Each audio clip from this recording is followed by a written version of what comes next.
সবাইকে স্বাগত জানাচ্ছি অনুরণ অধ্যয়ন কেন্দ্র কর্তৃক আয়োজিত আজকের অনুষ্ঠানে। আজকে আমরা কথা বলবো গার্বোক্রেসি বা জঞ্জালতন্ত্র একটি বোঝাপড়া। তো ইতোমধ্যে আমরা জঞ্জালতন্ত্র নিয়ে আরো একটি কাজ করেছি আমাদের অন্য একটি প্ল্যাটফর্মে। তো জঞ্জাল, আবর্জনা, বর্জ্য, কাছড়া, ময়লা এই সমস্ত বিষয় নিয়ে আমরা কম বেশি সবাই অবগত আছি, কারণ এগুলো নিয়েই তো আমাদের জীবন। তো আমাদের চারদিকে আসলে এই সমস্ত জিনিস রয়েছে। তবে আজকে যখন আমরা আলাপটা শুরু করেছি, আমরা এটাকে আরো একটু বড় পরিসরে দেখবার চেষ্টা করব। আমাদের এই যে আজকের আলোচনার সূত্রটা হচ্ছে গার্বোক্রেসি বলে একটি বই, যেটি 2025 সালে বেরিয়েছিল এবং লেখকের নাম হচ্ছে ডক্টর সায়ন দে। তিনি ভারতের একজন উদীয়মান তাত্ত্বিক, চিন্তাবিদ, লেখক এবং শিক্ষক। তো সেই বইটির আলোকে হচ্ছে আমাদের পুরো আলোচনাটি চলবে। এখন আহ গার্বোক্রেসি শব্দটা অনেকের কাছে খুবই নতুন মনে হতে পারে, এবং আসলে এই শব্দটা নতুন। আহ, আমি যখন এটা নিয়ে আজকে পোস্ট হলো যে আমরা গার্বোক্রেসি নিয়ে আলাপ করব, তখন অনেকে দেখলাম এটা নিয়ে খুবই উৎসুক, অনেকে আবার মজাও করছে, এই আবার কি জিনিস। কারণ আমরা ডেমোক্রেসি সম্পর্কে শুনেছি, মবক্রেসি সম্পর্কে শুনেছি, গার্বোক্রেসি জিনিসটা কি। তো আজকের আলাপে আমরা সেই গার্বোক্রেসি জিনিসটা বোঝার চেষ্টা করব। এখন আমরা যখন আবর্জনা নিয়ে কথা বলি, আবর্জনাকে আমরা অনেক ভাবে দেখতে পারি। যেমন একটা হচ্ছে বস্তুগত আবর্জনা, যেমন আমাদের চারপাশে প্রতিনিয়ত আমাদের ঘর গৃহস্থালী থেকে শুরু করে আমাদের রাস্তাঘাট সর্বত্র যে ময়লা আবর্জনা উৎপাদিত হয়, সেটাকে আমরা আবর্জনা বলছি বা ট্র্যাশ বলছি বা রাবিশ বলছি, যেভাবে বলছি না কেন, সেটা একটা জিনিস, সেটা হচ্ছে বস্তুগত আবর্জনা। কিন্তু আমরা আরো গভীরে তাকালে লক্ষ্য করব, আবর্জনা কেবল বস্তুগত নয়, অবস্তুগত আবর্জনারও ব্যাপার রয়েছে। যেমন আমাদের শিক্ষা ব্যবস্থা আবর্জনায় পরিপূর্ণ হতে পারে, আমাদের আদর্শ আবর্জনায় পরিপূর্ণ হতে পারে, আমাদের যে বিজ্ঞান ও প্রযুক্তি সেখানেও আবর্জনার বিস্তার থাকতে পারে, ব্যাপার থাকতে পারে। আমরা যে রাজনীতি করছি সে রাজনীতিও আবর্জনা তান্ত্রিক রাজনীতি হতে পারে। তো তাহলে এইভাবে যখন আমরা চিন্তা করব, তাহলে আবর্জনার পরিধিটা বা ট্র্যাশ বা বর্জ্যের পরিধিটা আরো অনেক বড় হবে, আরো অনেক পরিসর থেকে আমরা সেটাকে ভাবতে পারবো। তো শুরুতে আমরা বস্তুতান্ত্রিক আবর্জনা নিয়ে একটু আলাপ করি, বা ম্যাটেরিয়াল যে ওয়েস্ট আছে সেটা নিয়ে আলাপ করি। তো আমরা বরাবরই আমাদের এই যে চারদিকে আবর্জনা তৈরি হয়, এটা আসলে মানব সভ্যতার একটি অবিচ্ছেদ্য অঙ্গ। এটার বাইরে আমরা যেতে পারি না, এটা খুবই অবশ্যম্ভাবী একটা বিষয়। কিন্তু যখন আমরা আরেকটু লক্ষ্য করি যে আবর্জনা কি কেবল আমরাই উৎপাদন করি, না আবর্জনাও আমাদেরকে উৎপাদন করে, এটাও আমাদের লক্ষ্য করবার বিষয় আছে। তো আবর্জনা এবং আমরা পরস্পর পরস্পরকে উৎপাদন করি, এরকম একটি ধারণা এই বইটিতে রয়েছে। আবার আমাদের চেতনায়, আমাদের শিক্ষায়, আমাদের মননে, আমাদের মগজেও কিন্তু আবর্জনার একটা বিপুল বিস্তার রয়েছে।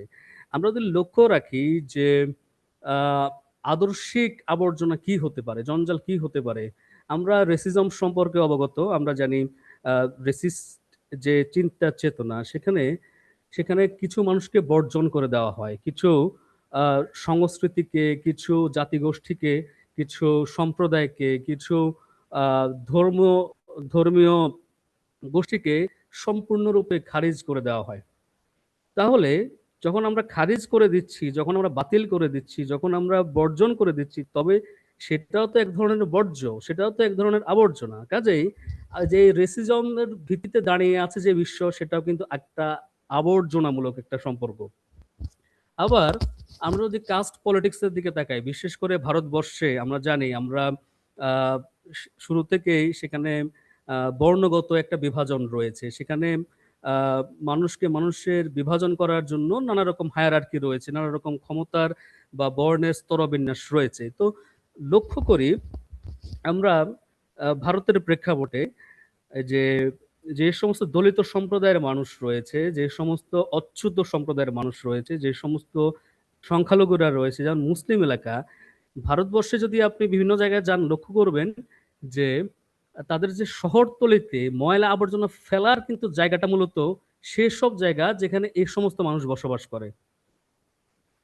তো ছোটবেলা থেকে অনেক বর্ণ হিন্দু এই চিন্তা নিয়ে বড় হয় যে মুসলমানরা একটু নোংরা বা দলিতরা একটু নোংরা বা যারা অচ্যুত রয়েছে তারা হচ্ছে খুবই বিশ্রী, তারা অশুদ্ধ, তাদেরকে ছুঁলে জাত যাবে, তাদের সংস্পর্শে আমাদের বনদূষণ ঘটবে। আবার লক্ষ্য করা যায় যে বাস্তবিক যে আবর্জনা, অর্থাৎ যে ঘর গৃহস্থালির যে আবর্জনা, এগুলো ফেলার জন্য, এগুলো নিক্ষেপের জন্য ঘুরে ফিরে কিন্তু আমরা ওই সমস্ত স্থানকেই বেছে নিই। তো কাজে তাহলে দেখা যাচ্ছে আহ, ময়লারও একটা রাজনীতি আছে, আবর্জনারও একটা রাজনীতি আছে, এটাকে বলা হচ্ছে ট্র্যাশ পলিটিক্স।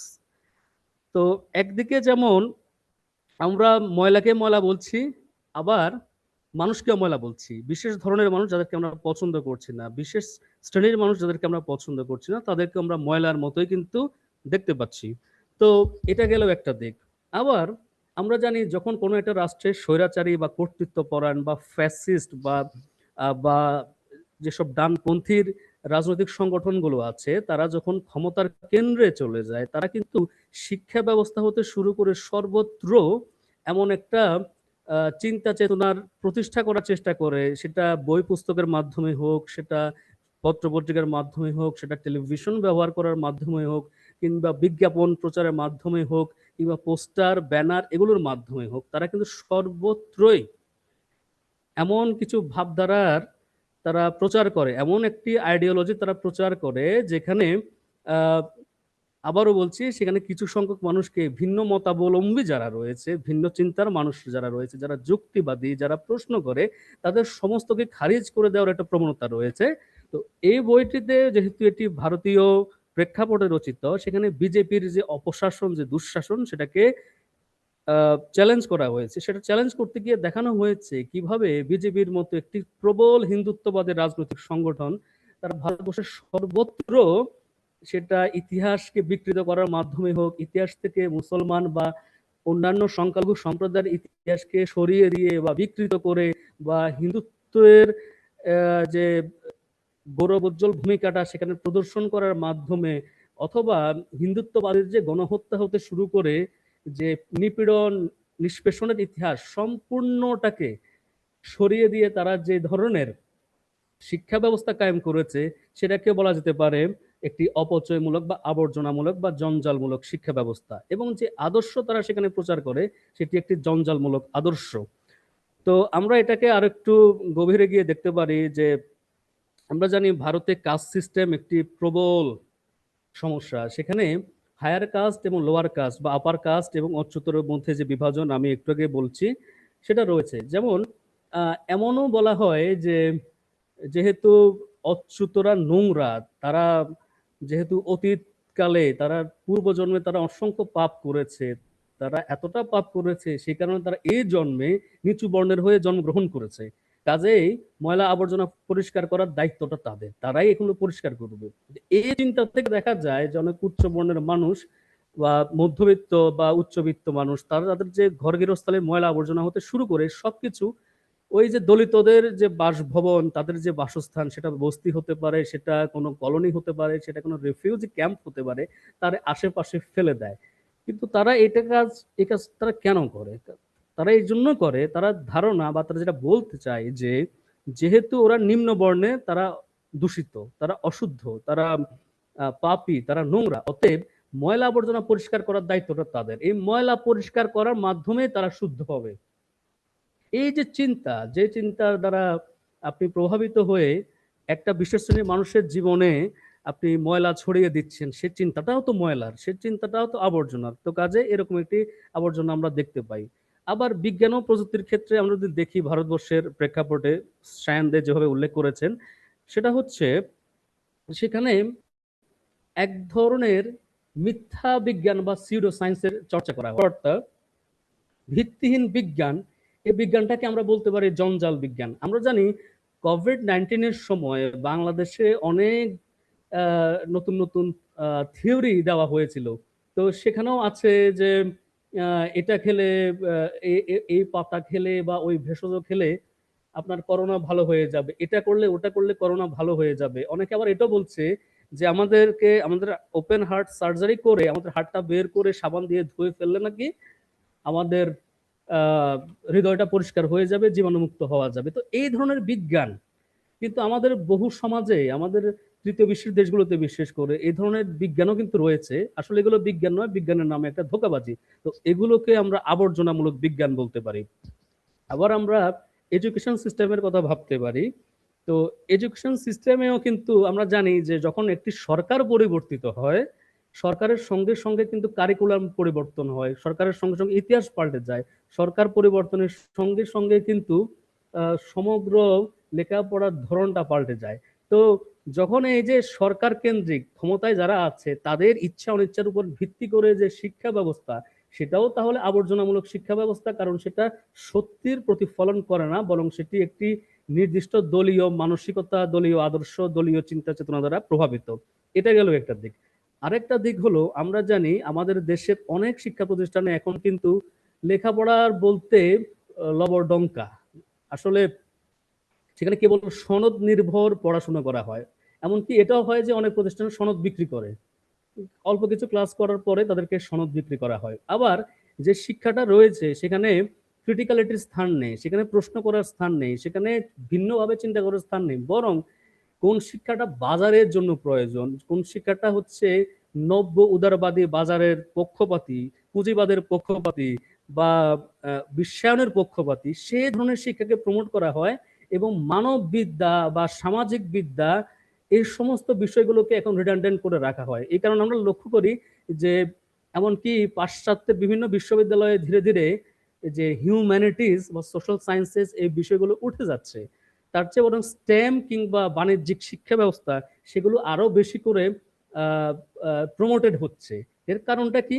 কারণ যে বিদ্যা প্রশ্ন করা শেখায়, যে বিদ্যা পুঁজিবাদকে, গোলকায়নকে, সাম্রাজ্যবাদকে চ্যালেঞ্জ করে, যেটা আমাদেরকে ভাবতে শেখায়, সেই বিদ্যাটাকে এখন রিডান্ডেন্ট করে দেওয়া, বর্জ্যের মতো ছুঁড়ে দেওয়া, সেটার ব্যবস্থা করা হয়েছে। আবার আমরা যারা শিক্ষকতার সঙ্গে জড়িত, গবেষণার সঙ্গে জড়িত, আমরা জানি আমাদের অনেক প্রতিষ্ঠানে কিন্তু এরকম চাপ আছে যে বছরে ঠিক এতটা সময়ের মধ্যে এতগুলো পাবলিকেশন করতে হবে। এখন সে পাবলিকেশন মান যাই হোক না কেন, সংখ্যাটা আমাকে বাড়াতে হবে।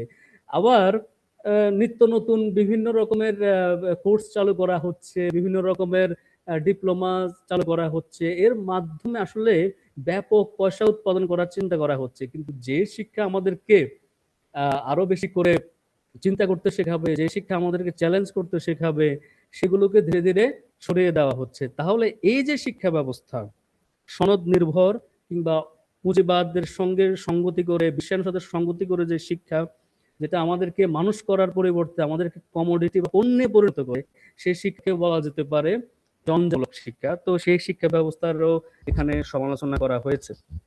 আবার আমরা দার্শনিক চেতনার জায়গা থেকেও ধরতে পারি, যেমন হিন্দুত্ববাদী বা ডানপন্থী বা উগ্রপন্থী বা হোয়াইট সুপ্রিমেসিস্ট যে আদর্শগুলো রয়েছে, আমরা জানি সারা পৃথিবীতে এখন ডানপন্থার জয় জয়কার। এটা সারা পৃথিবীর সঙ্গে সঙ্গে বাংলাদেশেও একটি বাস্তবতা। তো এই যে চিন্তাগুলো এখন ফুলে ফলে বিকশিত হচ্ছে, একেবারে বৃক্ষে পরিণত হচ্ছে, এই চিন্তাগুলো, এই আদর্শগুলো যেটা নারীকে মানুষ হিসেবে দেখছে না, যেটা ভিন্ন ধর্মের মানুষকে মানুষ হিসেবে দেখছে না, যেটা পশু পাখিকে ধরে নিচ্ছে, সেগুলো মানুষের চেয়ে অবনত। অর্থাৎ এই যে বাইনারিস্টিক চিন্তা, এই যে এক্সক্লুসিভ চিন্তা, বাদ দেওয়ার চিন্তা বা সরিয়ে রাখার চিন্তা বা বর্জন করার চিন্তা বা বয়কট করার চিন্তা বা একঘরে করে দেওয়ার চিন্তা, সেটা জাতিগত কারণে, গণগত কারণে, লিঙ্গগত কারণে, আদর্শগত কারণে, এই সমস্ত দর্শনকে আমরা বলতে পারি আবর্জনামূলক দর্শন। এখন আমরা অবস্তুগত আবর্জনা নিয়ে আলাপ করলাম, আবার একটু বর্জ্যগত মানে বস্তুগত আবর্জনার দিকে ফিরে যাই। আমরা আমাদের মানসিকতাতেও কিন্তু আবর্জনা ব্যাপক বিস্তার করেছে। যেমন আমরা জানি আমরা এখন তীব্র ভোগবাদী একটি জীবনযাপন করছি। আমাদের দেখা যাবে যে আমাদের এখন প্রত্যেকের হাতে হাতে মোবাইল ফোন রয়েছে এবং কয়দিন পরে পরে সেগুলো আমরা পাল্টাচ্ছি। আমাদের একটা ল্যাপটপে চলছে না, আমরা ফেলে দিচ্ছি, নতুন একটা ল্যাপটপ কিনছি। আমাদের এই গ্যাজেট চলছে না, চলছে, আমার আর মনে হচ্ছে যে আমাকে নতুন করে একটা গ্যাজেট কিনতে হবে, কারণ আমাকে খুবই স্মার্ট দেখাতে হবে। কারণ আমাদের যে জীবন যাত্রা, জীবন ব্যবস্থা, সেটা কিন্তু শুধু আমাদের খুশির জন্য নয়, খুশিটা মানুষের কাছে প্রদর্শন করতে হবে। তো এই যে প্রদর্শনবাদী, এই যে লোক দেখানো মানসিকতা, এর ফলে কিন্তু দেখব আমরা আমাদের ঘর গৃহস্থালিতে প্রচুর পরিমাণে জিনিস জমাচ্ছি। আমার একটা শোকেস হলে চলে, কিন্তু সেই একটা শোকেস চলছে না, আমাকে আরো একটা শোক। আমরা যদি আমাদের ঘরের মধ্যে একদিন ঘুরে দেখি, খেয়াল করে থাকবো যে আমরা অনেকগুলো জিনিস কিনি যেগুলোর আমাদের আসলে কাজে লাগছে না, কোনো কাজে লাগছে না। তাহলে আমরা কেন কিনেছি? আমরা এই জিনিসগুলো কেন কিনছি? কারণ এই জিনিসগুলোর মাধ্যমে আমরা নিজেদেরকে একটা নান্দনিকতা প্রদর্শন করব, আমাদের যে বড় লোক আমি সেটাকে আমরা প্রদর্শন করব, আমাদের যে আভিজাত্যে আমরা পৌঁছে গেছি সেটা প্রদর্শন করব। কিন্তু এটা করতে গিয়ে যে পরিমাণ আবর্জনা আমরা তৈরি করছি, সেটা কিন্তু আমাদের চিন্তার ভিতরে ঢুকে গেছে। সবচেয়ে বড় কথা হচ্ছে যে বস্তুমূলক আবর্জনা কিন্তু সে বস্তুতে সীমাবদ্ধ থাকছে না, সেটা কিন্তু আমাদের চিন্তায়, আমাদের মননে ঢুকে যাচ্ছে। তো আমাদের যে সামগ্রিক ভাবনা চিন্তার যে পরিধি, সেখানেও এরকম অপচয়মূলক, সেখানেও এরকম খরুচেমূলক, সেখানে এরকম যে অকারণে অর্থ ব্যয় করতে হবে, অকারণে এটা সেটা করতে হবে, এই চিন্তাগুলো কিন্তু আমাদের ভেতরে একেবারে ওতপ্রোতভাবে জড়িয়ে গেছে।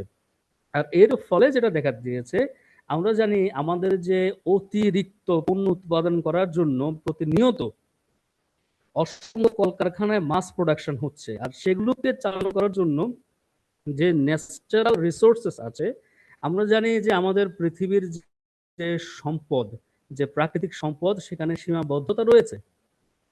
এগুলো আমরা কিন্তু সেটাকে মাথায় রাখছি না, বরং আমাদের অতি ভোগবাদী প্রবণতার কারণে, আমাদের অপচয়মূলক বা জঞ্জালমূলক মানসিকতার কারণে আমাদেরই জন্য প্রতিনিয়ত যে পরিমাণ পণ্য উৎপাদিত হচ্ছে, এবং সে পণ্য উৎপাদন করতে গিয়ে যে পরিমাণ ন্যাচারাল রিসোর্সের অপচয় সাধন হচ্ছে, ক্ষতি সাধন হচ্ছে, যার ফলে কিন্তু আমাদের সমস্ত ইকোসিস্টেম আজকে ধ্বংসের মুখোমুখি দাঁড়িয়ে রয়েছে।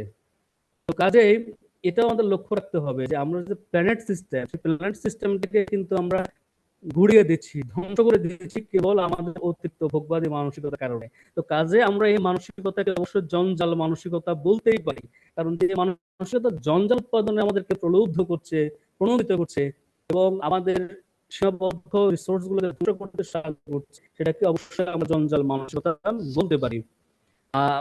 এরপর এই সমস্ত বিষয় বাদ দিলে আজকে খেয়াল করে থাকবো যে আমরা কিন্তু ঘর গৃহস্থালী ময়লা আবর্জনা রাস্তার পাশে ফেলে দিচ্ছি, আবার সে রাস্তার পাশ দিয়ে হাঁটার সময় আমরাই নাকে রুমাল চেপে ধরছি। এই ধরনের মানসিকতা কিন্তু আমাদের মধ্যে রয়েছে। আমরা একদিকে যেমন ময়লা আবর্জনা যেখানে সেখানে ফেলে একটা আবর্জনা স্তূপ করছি, আবার একই সঙ্গে সে সমস্ত জায়গা দিয়ে যাওয়ার সময় আমরা প্রশাসনকে গালি দিচ্ছি, প্রশাসন কেন এগুলো পরিষ্কার করছে না, বা এগুলো কারা করছে, দিন শেষে কিন্তু আমরাই করছি। তো কাজেই আমাদের ফেলে দেওয়া এই সমস্ত ময়লা আবর্জনা কিন্তু বৃষ্টির পানিতে বা রোদে শুকিয়ে সুন্দর মতো আমাদের খালে বিলে নদী নালায় সর্বত্র পৌঁছে যাচ্ছে। ফলে আমরা যে খাবারটা খাচ্ছি, আমরা যে বস্ত্রটা পরিধান করছি, আমরা যে নিঃশ্বাস নিচ্ছি, আমরা যে চলাফেরা করছি, পুরো আবহাওয়া, পুরো এলাকাটা, পুরো বায়ুমণ্ডল, প্রত্যেকটা জিনিস কিন্তু দূষিত হয়ে গেছে, প্রত্যেকটা জিনিস নষ্ট হয়ে যাচ্ছে। কাজে ওই যেটা বলা হয় যে যেটা ফেলা হয় সেটা বারবার ফিরে ফিরে আসে। তো কাজে দেখা যাচ্ছে যে ময়লাটাকে আমরা যেখানে সেখানে ফেলে দিচ্ছি, সে আবর্জনা, সে জঞ্জাল কিন্তু ঘুরে ঘুরে আমাদের কাছে এসে পৌঁছচ্ছে, এবং আমাদেরকে বারবার চ্যালেঞ্জ করছে, নিজের অস্তিত্ব ঘোষণা করছে। কাজে যে ময়লার যে অন্টোলজি, তার যে হয়ে ওঠা, সেটা কিন্তু খুবই সাংঘাতিক। আমরা জানি যে আমাদের ঢাকার শহর থেকে শুরু করে প্রত্যেকটি জেলা শহর বা প্রত্যেকটি যে বাণিজ্যিক শহরের আশেপাশে যে সমস্ত খালবিল রয়েছে, সেগুলোকে কিন্তু আমরা ময়লা আবর্জনা ফেলার ডাম্পিং গ্রাউন্ড হিসেবে ব্যবহার করছি, এবং সে পানিটাই কিন্তু আমরা পরবর্তীকালে পান করছি। যেমন আমরা যে শহরে দাঁড়িয়ে আছি, যে শহরে থেকে আমরা এই মুহূর্তে আমাদের আলোচনাটা চালাচ্ছি, সেই শহরে একটি নদী রয়েছে। আমি নিজ চোখে দেখেছি সে সে শহরের এক প্রান্তে ময়লা আবর্জনা ফেলা হচ্ছে, শহরের সমস্ত ময়লা আবর্জনার একটা অংশ সেই নদীতে ফেলা হচ্ছে। আবার অদূরে আমি দেখতে পাচ্ছি কিছু মানুষ সেই নদীর পানি পান করছে, কিংবা কুলি করছে, বা সেখানে স্নান করছে। তো দেখা গেল যে যে ময়লা আবর্জনাটা আমরা ছুঁড়ে মারছি, ময়লা বলে আমরা সরিয়ে ফেলছি, নিজেদেরকে এটার থেকে দূরে রাখছি, ভাবছি আমরা তো নিরাপদে আছি, কিন্তু আমাদেরই ফেলে দেওয়া ময়লা, আমাদেরই ফেলে দেওয়া আবর্জনা কিন্তু ঘুরে ঘুরে আমাদেরকে প্রশ্ন করছে যে কবে আমাদের যে বিবেকের উদয় হবে। তো এটাই হচ্ছে একটি চরম বাস্তবতা। আর আমরা জানি যে হারে আমাদের এখন শিল্পায়ন হচ্ছে, তাতে করে প্রতিনিয়ত আমাদের বায়ুমণ্ডলে, আমাদের প্রকৃতিতে যে শিল্প কারখানার বর্জ্য, শিল্প কারখানার ময়লা আবর্জনা হতে শুরু করে সমস্ত কিছু জিনিস মিশে যাচ্ছে। ফলে আমরা অনেকগুলো মানুষ এখন বিভিন্ন রোগে শোকে বড় হচ্ছি। আমরা অনেকে আছি যারা এই সমস্ত ডাম্পিং গ্রাউন্ড, ময়লা ফেলার জায়গার আশেপাশে বসবাস করি।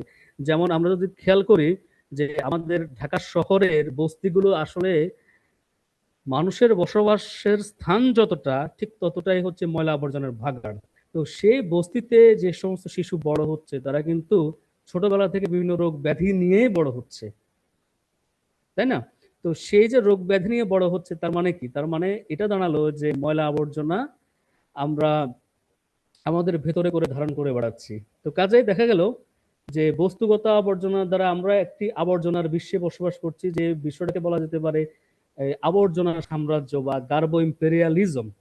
তো সে আমরা আবর্জনার সাম্রাজ্যে বসবাস করছি, এমনটাই মনে হতে পারে যে আবর্জনাই আমাদের নিয়ন্ত্রণ করছে, আবর্জনাই আমাদের শাসন ব্যবস্থাকে নিয়ন্ত্রণ করছে, আবর্জনাই আমাদের সিস্টেমটাকে নির্ধারণ করে দিচ্ছে। জঞ্জালই কিন্তু আমাদের আহ, রাষ্ট্র কাঠামোর, আমাদের যে সমাজ, আমাদের সমিতি, সবকিছুর মূল নির্ধারকে পরিণত হয়েছে। তো কাজে সেটাকে আমরা বলতে পারি গার্বো ইম্পেরিয়ালিজম। আবার যে শিক্ষা ব্যবস্থা, আবারও পুনরাবৃত্তি করতে বাধ্য হচ্ছি, যে শিক্ষা ব্যবস্থা আমাদেরকে ময়লা আবর্জনাকে, আমাদের চিন্তা চেতনায় ময়লা আবর্জনা ঢুকিয়ে দিচ্ছে, সেটাকে বলা যেতে পারে গার্বো এপিস্টেমোলজি। আবার যে দার্শনিকতা আমাদের চিন্তা চেতনা মননে এই যে অপচয়মূলক মানসিকতাকে ঢুকিয়ে দিচ্ছে, সেটাকে বলা যেতে পারে গার্বো মেন্টালিটি বা গার্বেজ মেন্টালিটি। এবং আহ, এবং যে যে শিক্ষা আমাদেরকে ঘুরে ফিরে মানুষ হওয়ার পরিবর্তে বাজারের জন্য তৈরি করছে, সেটাকে বলা যেতে পারে গার্বো এডুকেশন। তো কাজেই আমাদের এই সমস্ত বিষয় নিয়ে নতুন করে ভাবতে হবে যে আমাদের শিক্ষা ব্যবস্থার ভেতর থেকে, আমাদের রাজনীতির ভেতর থেকে, আমাদের অর্থনীতির ভেতর থেকে, আমাদের সমাজনীতির ভেতর থেকে যে সমস্ত চিন্তা আবর্জনা, আবর্জনা রয়েছে, স্পিরিচুয়ালিটির আবর্জনা রয়েছে, সেগুলো ব্যক্তিগত আবর্জনা, সেটার ম্যানেজমেন্ট, সেটার যে ব্যবস্থাপনা, সেটাকে উন্নত করতে হবে এমন ভাবে যাতে করে আমাদের প্রাকৃতিক পরিবেশ মিশে গিয়ে আমাদের পরিবেশকে, আমাদের ইকোসিস্টেমকে ধ্বংস করতে না পারে, বা আমাদের মধ্যে যে নানা রকমের যে সংকট কিংবা সমস্যা, সেগুলো না করতে পারে। সেজন্য আমাদেরকে আরো নতুন করে চিন্তা করতে হবে। কাজে আমাদের মানবিক বিদ্যায় নতুন করে গার্বোক্রেসি বা জঞ্জালতন্ত্র নিয়ে নতুন করে ভাববার অবকাশ রয়েছে। আশা করি আমি মোটামুটি বিষয়টা সম্পর্কে পরিচিত করতে পেরেছি।